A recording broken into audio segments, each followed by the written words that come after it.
Join me on a personal journey as I reflect on what these last few years have looked like and write a letter to my 21-year-old self. Now, this video was motivated by a young man that I had a conversation with, and he said, listen, I'm very familiar with your work. I've seen your letter to your 25-year-old self. I'm familiar with the viral video where you say, don't dim your light for anybody else's convenience. But I wonder, what would you say to your 21-year-old self, somebody like me? So I'm writing this letter to answer his question. Join me on the journey. Dear Carla, you're 21. In most states now, you are considered a bona fide adult.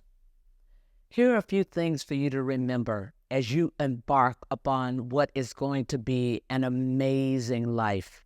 Number one, don't be overly concerned about your purpose.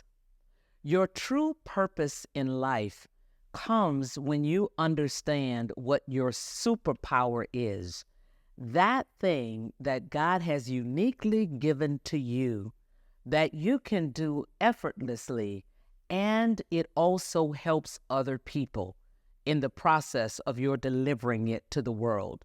That is your purpose.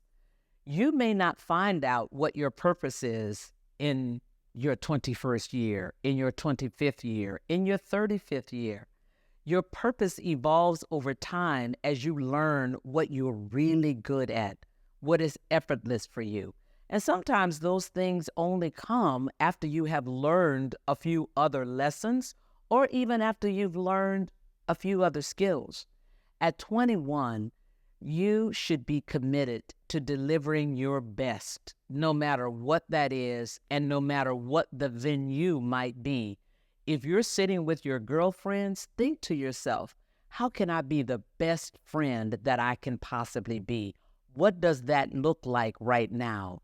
If you're starting your first job, how can I be the best analyst, the best associate, the best assistant manager? Whatever the role is, understand what being the best is and make sure that you're committed to that journey. And you're also committed to learning as many things as you can at 21.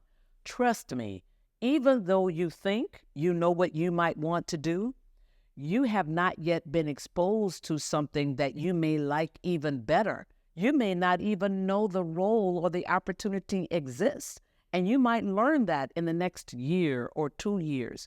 At 21, most people are pursuing those things that somebody else told them that they ought to do, or that this might be a good idea to do, or it might afford them a certain lifestyle, so therefore they should do that. They've not yet found what really lights their fire and what they are really, really good at themselves. And the more experiences that you have, the more you will learn that, because you will be able to eliminate some things that are all right, but they're not lighting your fire. And you might actually stumble upon some other things that really light your intellectual fire, or that you just love, love, love doing it. And frankly, you would do it for free. So again, don't be overly concerned about your purpose. It will reveal itself, and you will say to yourself one day, aha, that's what I was put on this earth to do. The second thing, make sure that you are engaging with people. It is important, especially at 21, that you try to build your network now. Be intentional about it. It won't just happen. So every time that you find yourself in a new group of people, be curious. So tell me a little bit about yourself, and where do you come from, and why did you choose to go to this college, or why did you choose to go to graduate school, or why did you choose this particular firm? Be curious about people, because as your curiosity leads you, it will also lead you in the direction of building a network. And as the old saying goes, Carla, it's not what you know, but who you know. It is about who you know and not just what you know. So be curious and engage. The third thing that I'm going to tell you, 21-year-old Carla, is get an appetite for taking risks. You don't always have to play it safely. You should go out and intentionally have experiences that you've never had. You're from the South. You didn't grow up skiing or even have an interest in skiing. Go to the West Coast. Go to Vail. Go to Aspen. Learn how to ski. Just because. How do you know you won't like it? You grew up in Florida. Never had a golf club in your hand until you were almost 30 years old.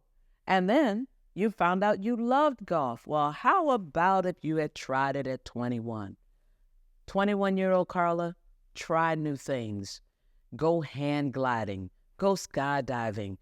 Go learn how to play golf. Learn how to do something that you didn't learn how to do as you were growing up. Fourthly, professionally, ask questions. Pay attention. Be aware of your surroundings.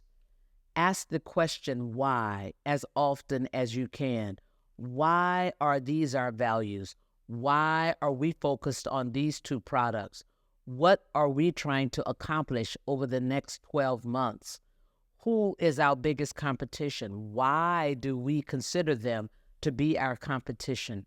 What are 3 things that I could do to actually take my performance higher? What should I be engaging in now to prepare myself for the next role? Be very curious, ask why often, and intentionally engage with the people who are around you. And then the last thing I'm going to tell you, 21-year-old Carla, is I'm a big advocate of working hard. Give it all you have. But when you commit to work hard, commit to play hard. You want to make sure that you are having a great, great time. There are only certain things that your body and your age will allow you to do at 21. Do them. You can get away with a lot of childish mistakes at 21 that people will frown on by the time you are 35. So have a little fun. Be careful. Make sure you take care of yourself. Make sure that you take care of your body. There is only one you. Get rest. Be careful what you put into your body so that you can enjoy this one body when you get to the next 2, 3, 5 decades of your life. You're 21. Enjoy the power that you have now, intellectually, experientially, and certainly from a relationship standpoint. Be intentional. This is real life, Carla. It's not a dress rehearsal. Go get 'em.